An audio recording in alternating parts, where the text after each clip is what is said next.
안녕하세요. 간략하게 제 소개를 드리자면 저는 소꿉친구랑 소꿉장난하면서 여보 여보 하다가 진짜 결혼까지 하게 된 30대 후반의 주부입니다.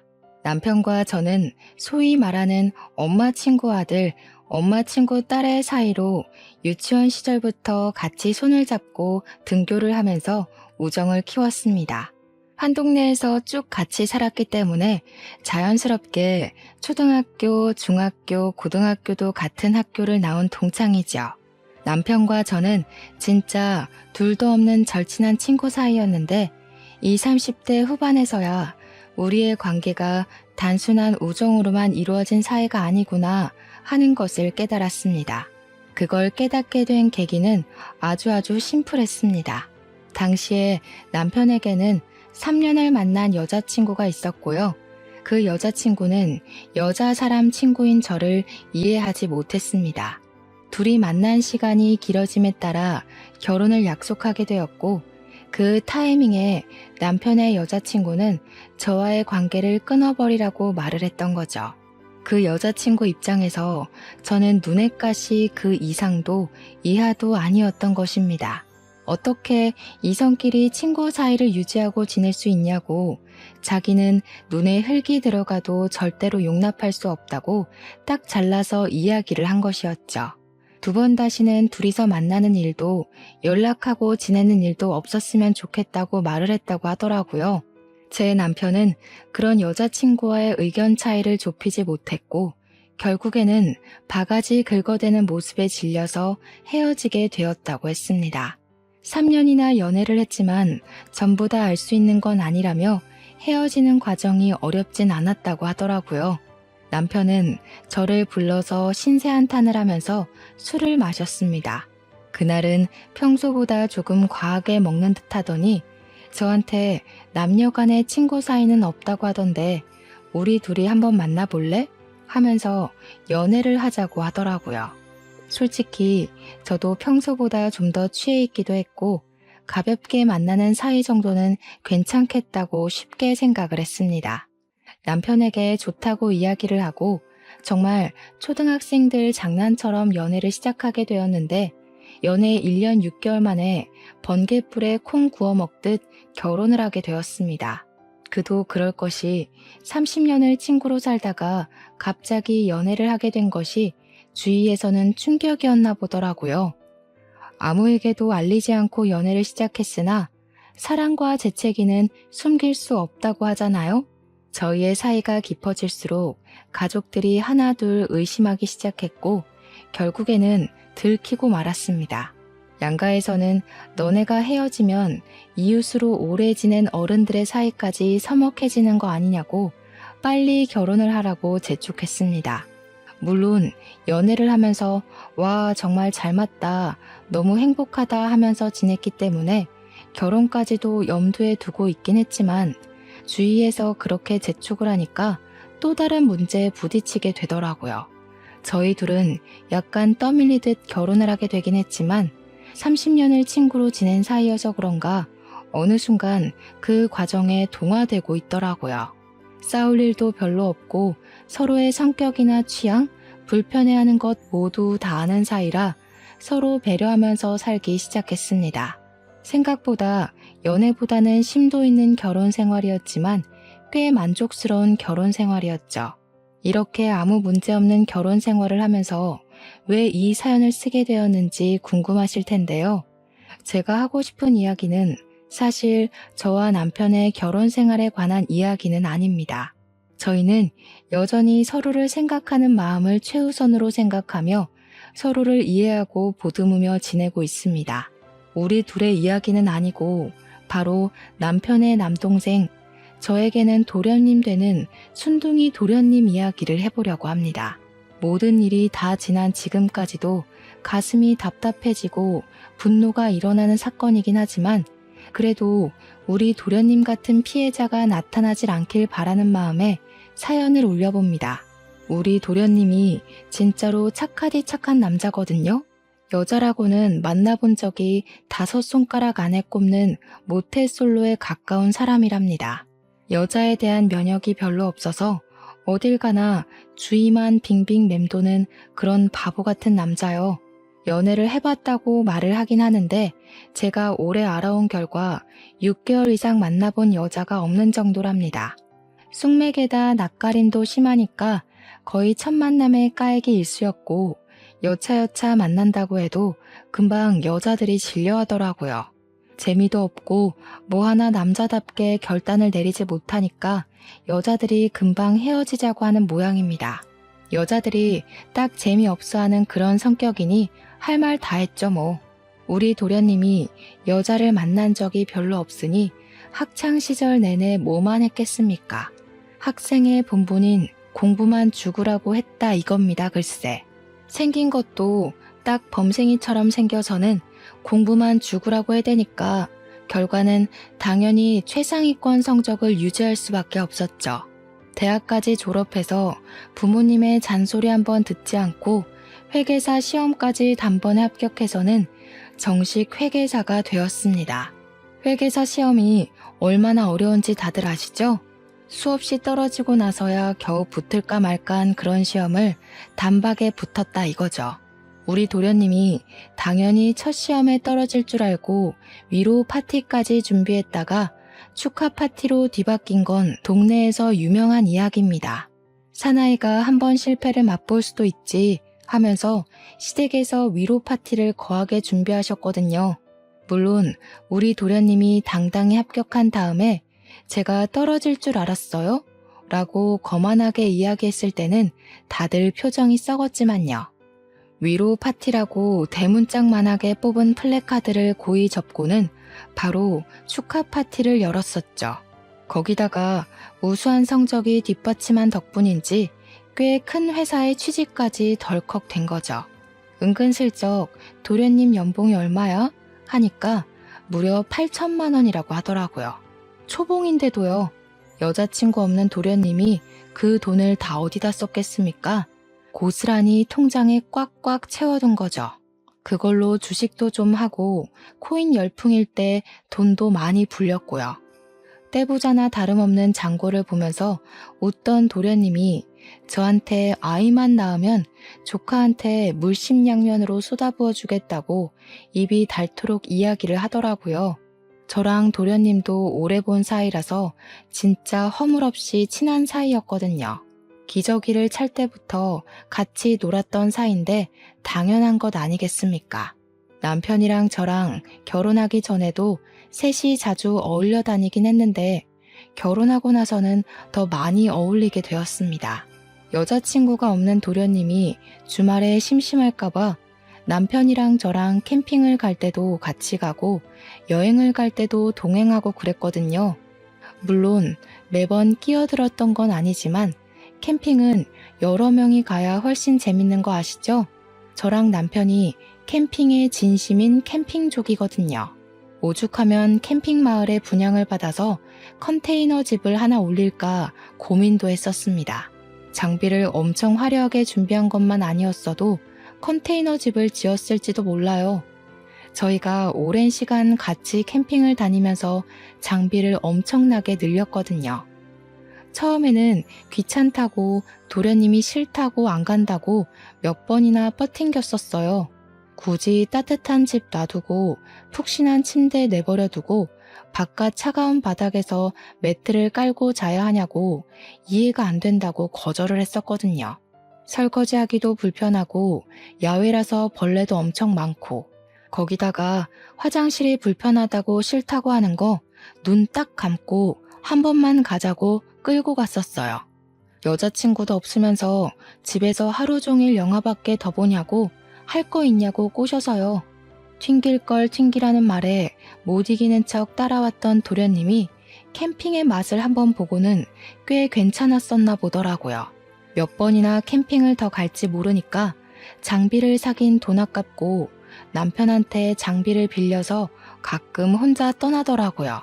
그렇게 빌려가면 빌려줘서 고맙다면서 제가 눈여겨본 장비 하나씩 하나씩 선물로 주기도 했고요.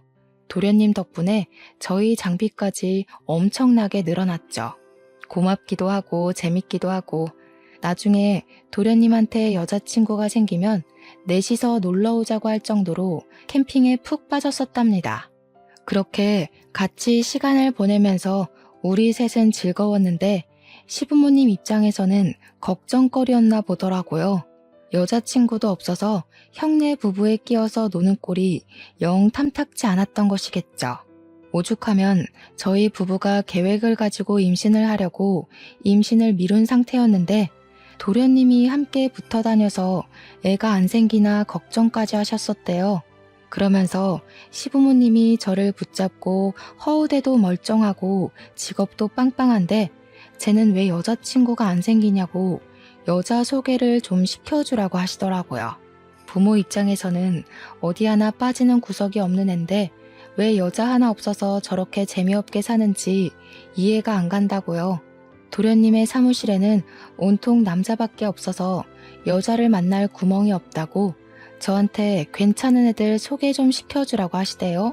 근데 제 또래라고 해봐야 전부 도련님이랑 3, 4살 차이가 나고 아직 도련님은 20대 후반이니까 천천히 만나고 싶은 사람 만나는 게 좋지 않겠냐고 했죠. 도련님도 집에서 스트레스를 꽤 받는 것 같아서 나름의 절충안을 이야기한 것이었습니다. 시모가 영 마음에 안 든다는 표정을 하시길래 30 중반까지도 여자가 없으면 제가 선자리를 어떻게 해서든 주선하겠다고 큰 소리를 쳤죠. 그러니까 그때까지는 뭘 해도 인생 즐기게 내버려 두자고요. 솔직히 우리 도련님이 숙맥이고 재미가 없고 뭐 그런 것만 빼면 나머지는 다 괜찮은 애였거든요. 선자리에 나가면 누구보다 인기 많을 타입이라고 나름 자부하고 있었습니다. 회계사에 모아둔 돈 빵빵하고 생긴 것도 뭐 공부 잘하게 생겨서 믿음 딱 가게 생겼고요. 결혼해서 가장 중요한 게 뭐겠습니까? 바로 돈 아니겠어요? 연봉 빵빵하면 누가 거절하겠냐 이 말이죠. 아직 입사한 지 얼마 안 됐음에도 초봉 8천이면 곧 연봉 1억 넘는 거야 아주 우스운 일이나 다름없는 거죠. 시모한테도 너무 걱정하지 마시라고 안심을 시켜드렸습니다. 그런 도련님에게 새로운 취미가 하나 생겼는데요. 바로 게임이었습니다. 백해무익하다고 남편이랑 저는 무슨 게임을 그렇게 열심히 하냐고 핀잔을 줬었어요. 도련님이 엄청 재밌는 게임이라고 같이 한번 해보자고 막 꼬드기더라고요. 5명이서 한 팀을 이루는 게임인데 같이 음성 메시지 같은 거를 하면서 대화도 나누고 작전도 짜서 하는 거라고요. 한 번만 해보자고 조르길래 남편이랑 도련님이랑 셋이 같이 PC방에 가서 게임을 해봤는데 너무 어려워서 못하겠더라고요. 무슨 대회도 열리고 엄청 많은 사람들이 하는 게임이라고 하긴 하던데 캐릭터도 너무 많고요. 한 판 한 판 할 때마다 계속 새로운 걸로 해야 하니까 어지럽고 적응도 안 되고요. 거기다가 저랑 남편이 실력이 늘어나지 않으니까 도련님이 나중에는 막 짜증을 내더라고요. 이겨야 재미가 있는데 내리지기만 하니까 저도 뭐 승부욕이 없는 건 아니라서 짜증이 나긴 했는데 어려운 걸 어쩌겠어요.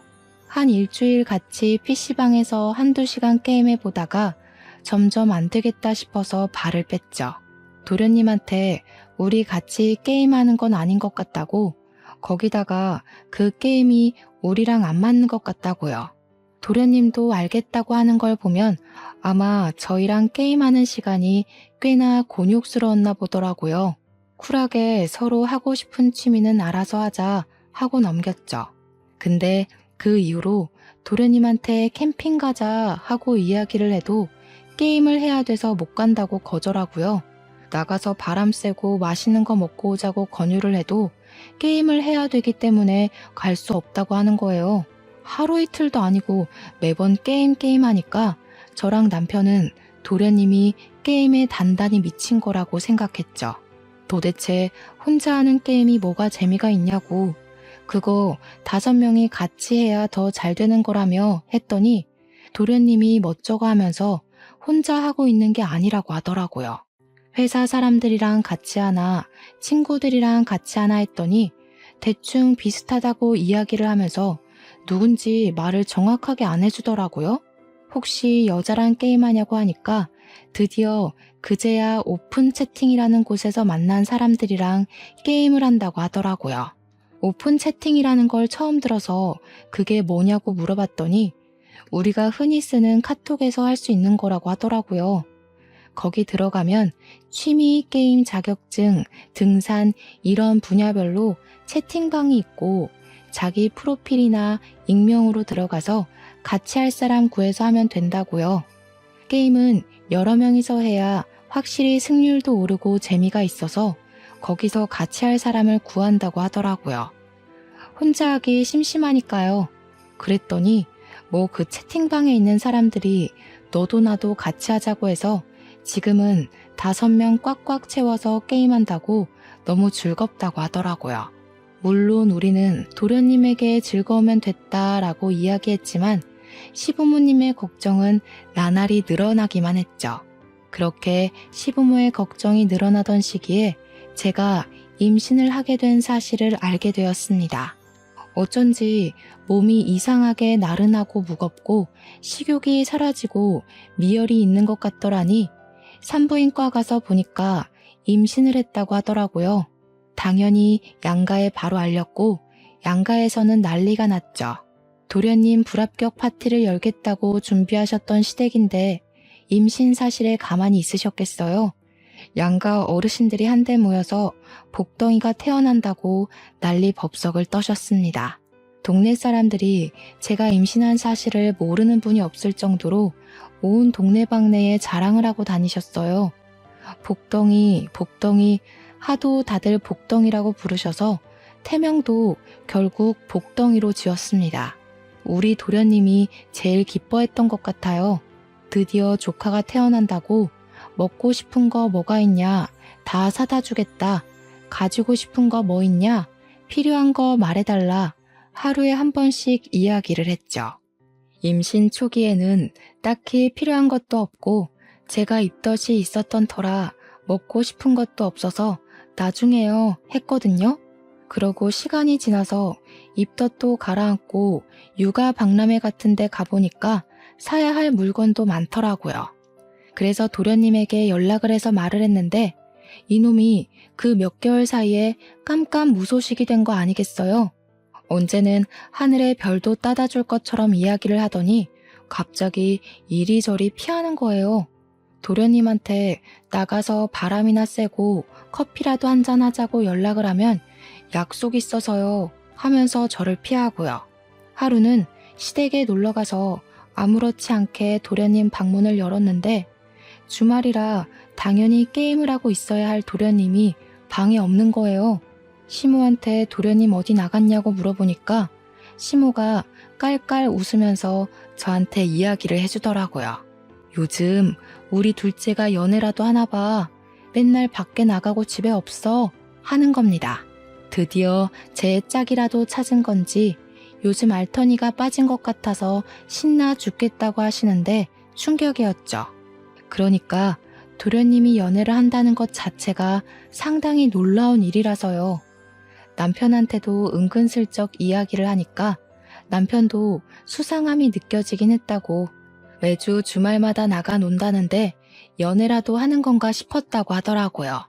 맨날 집에만 붙어있는 애가 어디냐고 퇴근하고 치맥이나 한잔하자고 하면 밖이라고 이야기하고 주말이든 언제든 게임만 하고 있던 애가 게임 접속도 안 하는 것 같아서 의심만 하고 있었다고 하더라고요.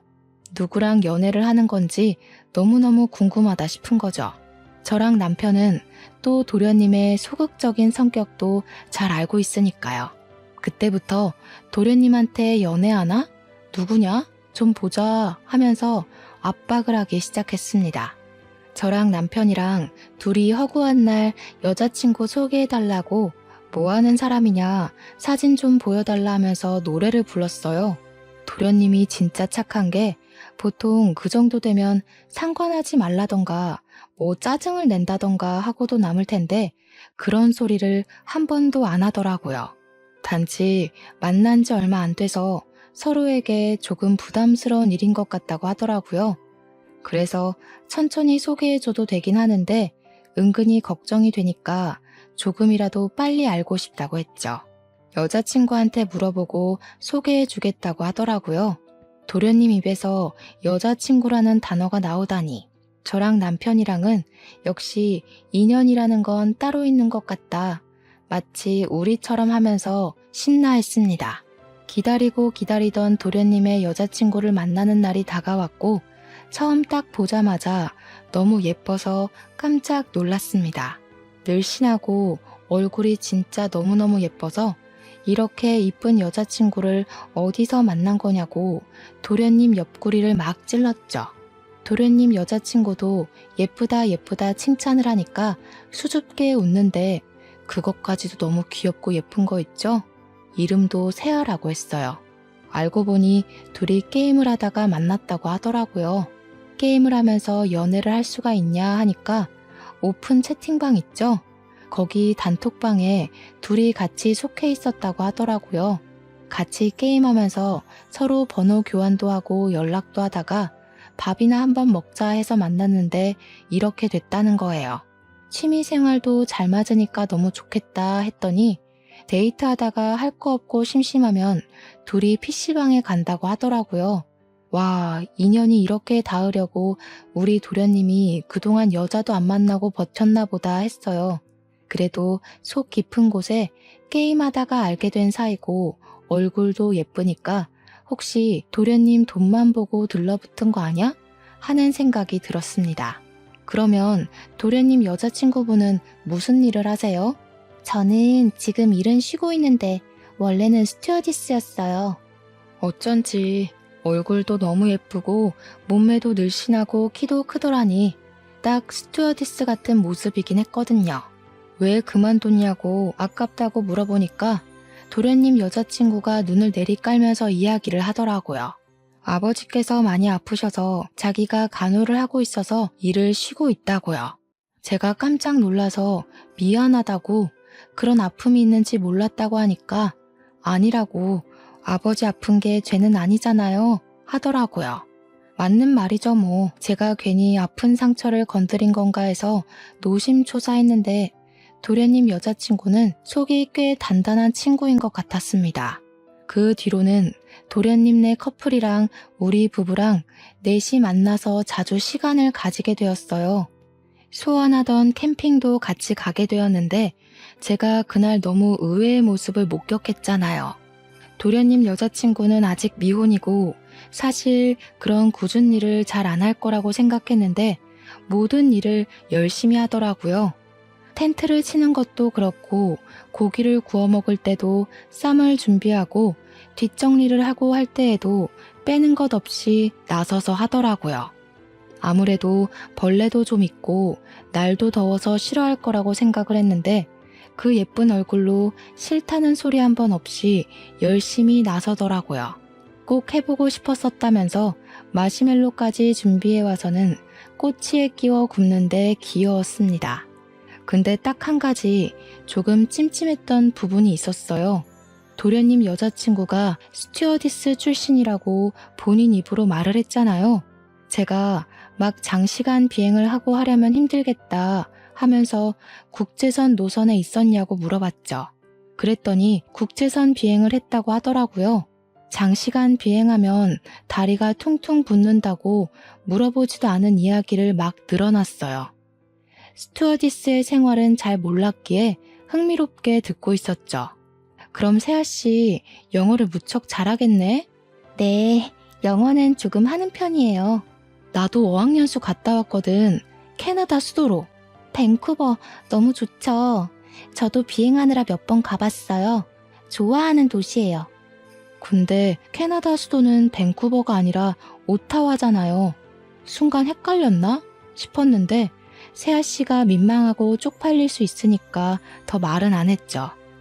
캠핑 가서 저녁까지 다 먹고 치우고 불멍하면서 시간을 가지다가 이제 자러 가자 하고 말을 했죠. 제가 임신 중이었기 때문에 너무 피곤하고 다리도 아프고 하더라고요. 근데 그때 도련님 여자친구가 저한테 선물을 하나 주는 게 아니겠어요? 제 임신 소식을 듣고 준비했다면서 아기 신발을 딱 주더라고요. 오밀조밀한 하얀색 새 신발이 너무 귀엽고 이뻐서 제가 감동을 크게 먹었죠. 뭘 이런 걸 다 준비했다고 잘 받을게 하는데 밴쿠버고 나발이고 완전히 까먹어 버렸죠 뭐. 남편이랑 둘이 텐트에 와서 이부자리 펴고 이야기를 하는데 남편도 마음에 든다고 하더라고요. 도련님이 어디서 저런 여자를 만날 수 있겠냐고. 스튜어디스 출신이라 그런지 자세도 바르고 목소리도 친절하다고 입에 침이 마르게 칭찬을 했어요. 여자친구분이 일도 잘하고 싹싹하고 도련님한테 좀 과분한 사람 같아 하니까 남편도 끄덕끄덕했어요. 남편이 끔찍하게 아끼는 동생인데 제 말에 고개를 끄덕일 정도면 도련님 여자친구를 정말 예쁘게 본 것이나 다름없는 거죠. 근데 제가 봐도 그렇더라고요. 우리 도련님이 쑥맥이고 낯가림까지 심한데 옆에서 일일이 챙겨주는 걸 보니까 저렇게 이쁜 아가씨가 왜 우리 도련님한테 저럴까 싶은 마음이 스멀스멀 들었죠. 일도 얼마나 잘하는지 결혼한 저보다 더 살림꾼이더라고요. 다음날 점심까지 캠핑장에서 다 해먹고 정리를 하는데 너무 빨리 착착 잘도 하더라고요. 손끝이 야무진가 봐. 살림도 잘하겠어 하면서 엄지를 척 올려주니까 아버지 병간호를 하면서 살림 솜씨가 늘었다고 하더라고요. 아버지가 많이 아프시냐고 물어보니까 간이 많이 안 좋으시대요. 어릴 때 집이 너무 가난해서 엄마는 부녀를 버리고 도망을 갔고 그 이후에 아버지 혼자 자기를 키우면서 술로 화병을 다스리셨다고. 그런데 술을 하도 많이 마셔서 결국 이렇게 탈이 났다고. 간 때문에 고생을 하시는 지금도 술은 못 끊으셨대요.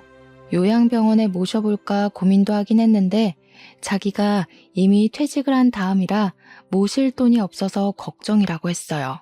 문득 궁금해져서 세아 씨는 지금 무슨 돈으로 생활을 하고 있냐고 물어보니까 뜨끔해하면서 이야기를 하더라고요. 자기가 그동안 벌어두었던 돈으로 아버지 병원비 대면서 아끼고 살고 있다고 했어요. 근데 그것도 좀 의아하더라고요.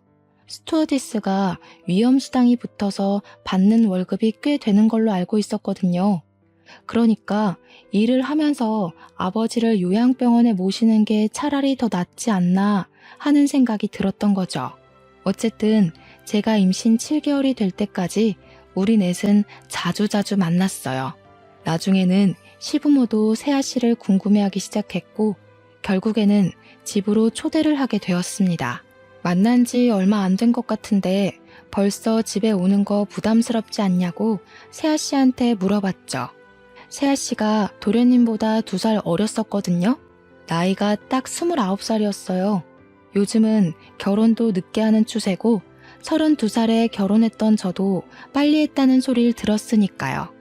제가 부담스럽지 않냐 하니까 세아 씨가 자긴 너무 좋다고 빨리 결혼하고 싶다고 하더라고요. 자기 가정을 이루는데 꿈이 있었다면서 30이 되기 전에 결혼을 하고 싶었다고 이야기를 했어요. 뭐 둘 다 괜찮다고 하니까 시댁에 초대를 해서 제가 임신해서 배가 불러있음에도 일찍 가서 시무랑 같이 상을 차리기로 했죠. 근데 세아 씨가 약속 시간보다 3시간이나 일찍 와서는 자기도 돕겠다고 하는 게 아니겠어요? 저랑 시무랑 화들짝 놀라서 무슨 말을 하는 거냐고 세아 씨 줄 밥상 차리는 건데 가만히 앉아서 먹기나 하라고 했죠. 그러니까 집안 어른들이 다 일을 하는데 자기가 어찌 밥만 쑥 얻어먹을 수 있겠냐고 형님 임신까지 하셨는데 힘드시잖아요 하더라고요. 그 모습에 우리 시모가 완전히 쑥 빠져들고 말았죠. 저한테 슬쩍 애가 손도 야무지고 칼질도 얼마나 잘하는지 요리도 진짜 잘한다고 눈이 뿅 가셨더라고요. 시모가 밥 먹는 내내 그래서 결혼은 언제 한다고? 올해 할 거니? 빨리 해라 하면서 난리를 치셨어요. 도련님도 은근히 결혼을 빨리 하고 싶다고 이야기를 하는데 저랑 남편은 뭐 제짝 만났구나 싶었죠. 그날 밤 잘 먹고 후식까지 먹은 뒤에 세아 씨가 가보겠다고 하니까 도련님이 따라 나섰습니다. 당연히 밤길이 위험하니까 데려다 주겠거니 하고 잘 갔다 오라고 보냈거든요. 도련님이 나가자마자 시부모가 막 물어보더라고요. 너네는 어떻게 보이냐고 막 보채시길래 저랑 남편 둘 다 괜찮은 것 같다고 같이 놀러 다니고 해봤는데 됨됨이가 됐다고 이야기를 했죠. 근데 남편이 순간 마음에 걸리는 게 하나 있다고 하더라고요. 스튜어디스 출신이라고 했는데 영 찜찜한 게 있대요. 남편이랑 비행 이야기를 하다가 뉴욕행 비행을 많이 다녔다고 하면서 비행 시간이 15시간이라 힘들다고 했다는 거예요. 뉴욕이면 11시간 30분이면 가지 않냐고 했더니 얼버무리면서 자기가 경유 노선을 타서 뭐 어쩌고 저쩌고 변명을 했다는데 사실 경유 노선을 탄 거면 오히려 15시간으로는 어림도 없죠. 그래서 저도 캐나다 수도를 밴쿠버로 잘못 알고 있더라고 말을 살짝 얹었어요. 그랬더니 시모가 설마 그런 걸로 거짓말을 했겠냐고 헷갈렸겠지 하더라고요. 남편이 근데 국제선 탓하는 스튜어디스가 영어를 잘 못하더라고 한마디 더 하니까 시모가 남편을 쑥 째려봤어요. 마음에 들었는데 자꾸 말을 한마디씩 얹으니까 불편하셨겠죠 뭐. 아무래도 도련님이 처음 데려온 여자친구이기도 하고 집에 와서 보여줬던 태도가 너무 좋았으니까요. 시부모님은 뭐 어떠냐 하면서 대수롭지 않게 생각하셨습니다. 시댁에 와서 인사를 드리고 난 뒤에 급 물살을 탄 것 마냥 상견례 자리가 마련이 됐습니다. 제가 거의 출산을 앞두고 있었을 때라 하루빨리 상견례를 하자고 해서 급하게 자리를 마련해 식사를 하게 되었어요. 분명 예비 동서 세아 씨네 아버지가 간이 나쁘다고 했었잖아요. 오늘 내일 할 것처럼 이야기를 해서 긴장했는데 얼굴 때깔이 너무 좋으신 거예요. 간이 나쁘면 보통 황달도 좀 있고 한데 거기다가 상견례 자리에서 술도 막 드시더라고요. 우리 딸 누가 데려가나 했는데 하시면서 웃는데 금리가 앞니에 싹 둘러져 있더라고요. 껄껄 웃으면서 우리 딸 앞가림이나 잘하나 싶었는데 이렇게 멀끔한 남자 데려와서 결혼한다고 하니까 다행이라고 하는데 약간 쎄했습니다. 여태까지 예비 동서 이야기만 들어보면 거의 소녀가장 수준이었거든요. 근데 자기 앞가림이나 잘하나 싶었는데 하는 그 말투가 좀... 저랑 남편이랑 찜찜하다 싶어서 눈빛 교환을 하는데 우리 도련님은 그냥 좋아 죽더라고요. 자기가 세아 고생 절대 안 시킬 거라고 믿고 맡겨만 달라고 하는데 예비사돈이 딱 그러더라고요. 자네 연봉이 그렇게 좋다고? 내가 우리 딸 덕에 호강하게 생겼네 하고요. 저랑 남편은 헉 했는데 도련님은 앞으로 자기가 잘 모시겠다고 하더라고요. 눈에 콩깍지가 단단히 씌인 거죠. 그렇게 결혼 준비가 본격적으로 시작이 됐고 저는 도와주고 싶었지만 출산을 하게 되는 바람에 돕지 못하게 됐어요. 제가 출산하고 회복하는 동안 스드메며 웨딩 촬영이며 예단 예물 이야기까지 싹 끝냈더라고요. 웨딩 사진을 보는데 예비 동서가 입은 드레스가 진짜 화려한 거예요. 도련님한테 와 드레스 진짜 화려하다 했어요. 예비 동서가 예뻐서 그런가? 이런 화려한 게 잘 봤네 하니까 도련님이 한숨을 푹 쉬면서 그러대요. 그러니까요. 무슨 드레스를 빌리는데 1,500만 원이나 하는지. 저는 순간 띵 했죠. 무슨 드레스를 빌리는데 1,500만 원이나 해요? 보통 결혼식 할 때 스드메를 묶어서 하잖아요. 저는 3개 다 해서 300만 원대 주고 예약을 했는데 드레스 한 벌에 1,500만 원? 아예 드레스를 돈 주고 사도 그 값은 안 하겠다 싶었죠. 도련님이 잘못 들은 거 아니야? 150만 원을 1,500만 원으로? 아니요. 콕 집어서 이 드레스 입고 싶다고 카탈로그를 들고 왔더라고요. 1,500만 원이라면서요. 와, 스튜어디스가 돈을 꽤 버나 보다. 아버지 병원비 대면서 그 돈이 어디서 났대? 제가 냈죠. 세아가 무슨 돈이 있겠어요. 게다가 그런 건 다 남자가 하는 거라고 하던데요. 저는 순간 어이가 없었죠. 도련님한테 세아 씨한테 뭐뭐 해줬냐고 물어보니까 가관이더라고요. 명품 브랜드 가방에 예물에 도련님한테 뭐 받았냐고 하니까 자기는 딱히 욕심 없어서 받은 게 없다는 겁니다. 남편이랑 저랑은 점점 이상한 생각이 들기 시작했죠. 근데 저희 부부에게는 신생아라는 장애물이 존재하고 있었잖아요. 결혼식 준비에 꼬치꼬치 끼어들 수 있는 상황이 안 됐단 말입니다. 그래서 도련님이 제발 정신 차리고 똑부러지게 결혼식 준비를 했으면 좋겠다 하고 있었는데 도련님에게 연락이 왔어요. 급하게 필요해서 그런데 돈을 좀 빌려달라고 하는 게 아니겠습니까? 남편이 너 모아둔 돈 많지 않냐고 왜 갑자기 돈을 빌려달라고 하냐고 추궁을 했죠. 생각해보면 신혼집만 해도 저희 집도 그랬지만 시부모님이 도와주신다고 해서 집 걱정은 별로 없었단 말이에요. 집은 해결이 됐는데 문제는 혼수였던 거죠. 예비동서가 돈이 없다면서 혼수를 대신해달라고 도련님한테 이야기를 했다는 겁니다. 그 이야기를 들으면서 저희의 의문은 점점 더 깊어져 갔어요. 도련님이 모은 돈이 억 단위일 텐데 혼수할 돈이 없다는 게 이상하잖아요. 도련님이 그제야 이야기를 하는데 그동안 만나면서 아버지 병원비를 보태달라 해서 돈을 보태주고 있었다는 겁니다. 예후가 좋지 않아서 비싼 약을 써야 한다고 한 달에 적게는 300만 원, 많게는 1000만 원씩 빌려가고 그랬대요. 스드메 하면서 2천만 원 이상을 사용했고 신혼집에도 돈을 좀 보탰고요. 식장도 호텔 결혼식 하고 싶다고 그래서 꽃장식만 몇 천만 원 드는 곳으로 예약을 했다고 하더라고요. 남편이랑 저랑은 완전 경악을 했죠. 돈도 없다면서 뭘 그리 비싼 결혼식을 하냐고 허영심이 너무 센 거 아니냐고요. 그랬더니 일생에 한 번뿐인 결혼식인데 기죽고 싶지 않다고 했대요. 자기 동료 스튜어디스들은 다 그렇게 결혼했다고 하면서요. 저는 진짜 스튜어디스는 맞는 거냐고 물었고 도련님은 퇴직 전에 찍은 거라며 승무원복 입은 사진이랑 사원증 같은 걸 보여줬다고 했어요. 저는 친구 동생이 예비동서가 다닌 항공사에 다니고 있었다는 걸 기억해서 오랜만에 친구 동생에게 연락을 했습니다. 친구 동생에게 윤세아라는 스튜어디스 아냐고 물어봤더니 안다고 하더라고요. 진짜 스튜어디스였구나 하고 있었는데 글쎄 윤세아를 어떻게 아냐면서 동생이 저한테 걔 입사한 지 얼마 안 됐다고 하는 겁니다. 이게 무슨 소린가 싶어서 자세하게 물어보니까 나이도 25살이고 남자친구도 없다는 거예요.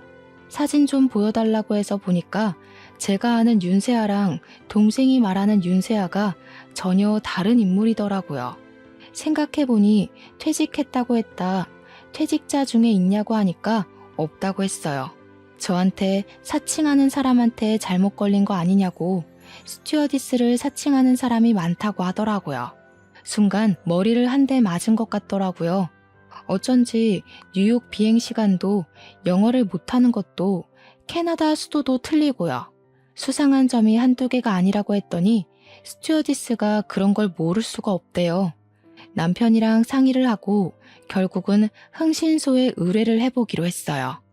결혼식이 한 달도 남지 않은 시점이라 고민을 많이 했지만 덮어두기에는 너무 큰일인 것 같더라고요. 흥신소에 급한 거라고 웃돈을 주고 알아본 결과 정말 상상을 초월하는 여자였습니다. 윤세아라는 여자는 대학도 나오지 않았고 상고 출신에 술집에서 일을 했던 여자였던 거예요. 부모도 없고 혼자 이 남자 저 남자랑 동거하면서 기생충처럼 살았던 여자더군요. 아빠라고 데리고 왔던 남자가 윤세아가 일하는 술집 사장이었던 겁니다. 그동안 도련님한테 돈을 빌려간 것도 그동안 진 빚도 갚고 유흥비로 탕진하고 있었던 것이었습니다. 세상에 돈이 좋은 게 진짜 별거를 다 알아봐 주더군요. 도련님보다 2살 어리다고 했던 윤세아는 나이도 속였던 것이었습니다. 도련님보다 2살 연상이더라고요. 거기다가 결혼식을 한 달 앞둔 지금까지 같이 동거하는 호스트바 선수도 하나 있더라고요. 완전 막장 중에 막장 인생을 사는 여자 아니겠습니까? 그걸 결혼식 3주일 전에서야 알게 되었고 부랴부랴 도련님과 시부모에게 이야기를 했어요. 처음에는 그게 다 무슨 소리냐고 믿지도 못하던 사람들이 나중에는 뒷덜미 잡고 쓰러졌습니다. 도련님은 충격으로 인해서 말을 잃어버린 사람처럼 굴었고요. 시부모님은 이 결혼 절대 반대라고 결혼식 3주 앞두고 청첩장을 돌렸던 사람들에게 결혼식이 취소됐다고 연락을 돌렸어요. 식장이랑 스드메 업체에 연락을 해보니 이미 취소는 어렵다고 하더군요. 그래서 아예 쪽팔림을 주자고 생각하게 됐습니다. 우리 측 손님은 한 명도 부르지 않은 채로 결혼식을 진행하는 척하기로 결심을 했죠. 신혼집에 가전이 들어오기 전이었기에 전부 취소를 할 수 있었고 집은 전세로 급하게 매물을 내놓았습니다. 정말 다행인 건 집을 공동명의로 해달라고 했던 그 여자의 부탁을 들어주지 않았다는 것이었죠. 고대하던 결혼식 날이 됐고 우리 측 손님은 한 명도 오지 않은 채로 시작이 되었습니다. 신부 대기실에 가보니 저한테 형님 하면서 앞으로 잘 지내보자고 웃는데 소름이 돋더군요. 제가 대꾸도 하지 않고 싸늘하게 바라보니까 갸우뚱하는데 가증스러웠습니다. 신부 입장이라는 소리와 함께 그년이 식장에 들어서는데 신랑 측 하객이 하나도 없는 걸 보고는 놀래더라고요. 신부 입장곡이 울려 퍼지는 식장에 남편이 마이크를 잡고 노래를 중지시켰습니다. 저 사기꾼 같은 년이랑 제 동생이랑 결혼식은 올리지 않을 겁니다. 스튜어디스 출신은 개뿔. 술집에서 굴러먹던 년이 사람을 속여서 이게 무슨 짓이야? 남편이 소리를 치니까 신부 측 하객이 전부 웅성웅성 하더라고요. 끽해봐야 술집 친구들이 대부분이겠지만 오랜 지인들이며 학교 동창들도 불렀던 건지 윤세아의 얼굴이 사색이 되는 게 보였습니다. 그 여자가 두리번거리며 우리 도련님을 찾는데 이미 집으로 돌아간 사람을 무슨 수로 찾겠습니까? 저를 보며 형님 하면서 눈물이 그렁그렁한 눈으로 바라보는데 한복이 불편한 것도 잊은 채 버진로드에 올라가 그 여자의 따귀를 때렸습니다. 아빠라고 속인 술집 사장을 보면서도 구둣발 앞에 침을 퇴 뱉었네요. 아무리 술집 사장님이라고 해도 어떻게 아빠라고 속이고 입장을 할 수 있어? 하긴 그렇게 돈독하니까 술집에서 오래오래 일을 했겠지. 너 같이 살고 있는 제비도 한 명 있다며? 어쩜 이리 감쪽같이 속이고 결혼식을 올리려고 해? 그러자 신부 측 하객 중 일부가 그럴 줄 알았다는 식으로 손가락질을 하면서 그 여자를 욕하더라고요. 주변에서 너 내 돈 갚는다며 하는 소리도 들리는 걸 보면 잘 사는 모양새 보여주고 도련님 등쳐먹고 살 예정이었나 봅니다. 그 여자는 부들부들 떨면서 주먹을 꽉 쥐더군요. 송충이는 솔잎 먹고 사는 거야. 너는 평생 술집에서 굴러다니면서 술집 남자들이나 만나고 살아. 그런 거한테 화내서 어디다 써? 그냥 고소하면 되니까 나가자. 결국 결혼식은 개차반으로 끝이 나고 저와 남편 그리고 시부모는 끝까지 그년을 째려보면서 빠져나왔습니다. 변호사를 찾아가니 혼인 빙자 사기죄는 성립이 안 되지만 그동안 도련님이 빌려줬던 돈에 대한 자료가 다 소명되어서 고발은 가능하다고 했습니다. 도련님이 회계사가 직업이다 보니 그런 부분은 확실하게 처리를 해두었더라고요. 그래서 그 자료를 취합해서 사기죄로 고발을 했습니다.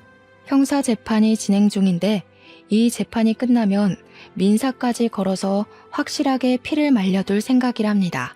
도련님은 그 이후로 수개월이 지난 지금까지도 집 회사만 반복하고 있는 것 같더라고요. 저희가 아무렇지 않은 척 연락을 해도 대답도 없고요.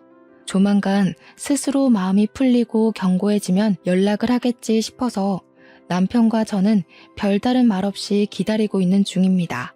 앞으로 스스로 깨어나는 병아리처럼 우리 도련님도 쌓아둔 벽을 허물어뜨리고 스스로 나타날 날이 오겠지 싶어요. 옆에서 백날 이야기해봐야 잔소리밖에 더 되겠습니까? 우리 착한 도련님에게 다음에는 정말 좋은 여자가 나타났으면 하는 바람입니다. 도련님이 괜찮아지면 제가 나서서 선자리를 주선해 주려고요. 우리 아이에게 멋진 삼촌이 될 우리 도련님의 미래를 같이 응원해 주신다면 감사하겠습니다. 저희 가족도 더욱 똘똘 뭉쳐볼게요. 감사합니다.